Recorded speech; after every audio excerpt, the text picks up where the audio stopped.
Well, Article 50 has to be triggered, it seems to me, or indeed what legal experts tell me, if we are to leave the EU. So if that legal advice is correct, then we do need to trigger Article 50.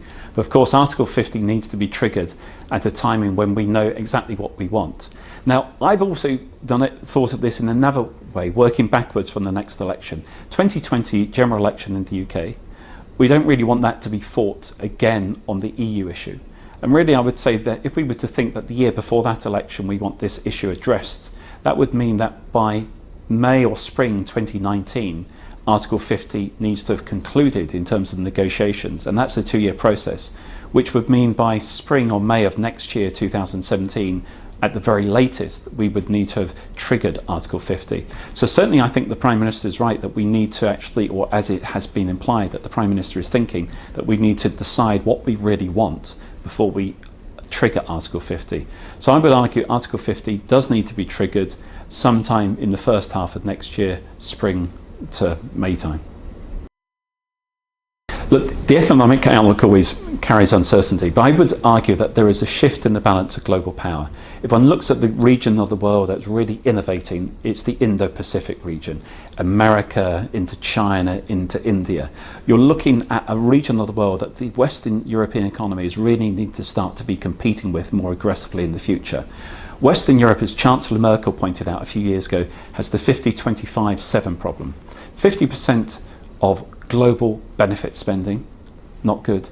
25% of global GDP, which is good. 7% of the world's population. Look at it the other way around, 725-50. You say the 725 shows Europe can punch its weight, but 750 we need to change in order to make Western Europe more competitive globally. I think what's really good for the UK outside the EU is that we need to embed workers' rights really here, not based on what bureaucrats in Brussels want, but what the British people want, decided by a British Parliament, and that's vital to our future success. Also the city, many people worry that the city will somehow be penalised or punished.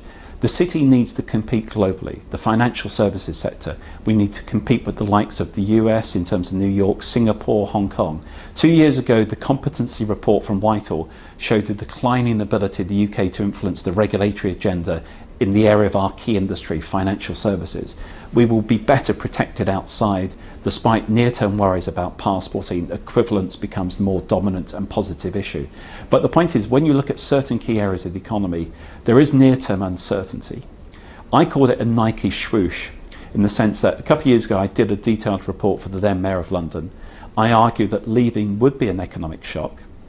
The impact of that shock, the length, the duration of it would depends very much on the policies and on confidence and on getting the fundamentals right. But I'm very confident that if we do the right thing policy-wise, and if we do genuinely leave the EU and position ourselves to have good future relations with the rest of the EU and position ourselves globally, then as long as we innovate, invest and boost our infrastructure, then I think the UK economy will do very well in the future. But there is undoubtedly near-term uncertainty. Maybe it's short-term pain, hopefully not too much of it, but long-term gain and lots of it for the British people and for people who want to invest more in the UK.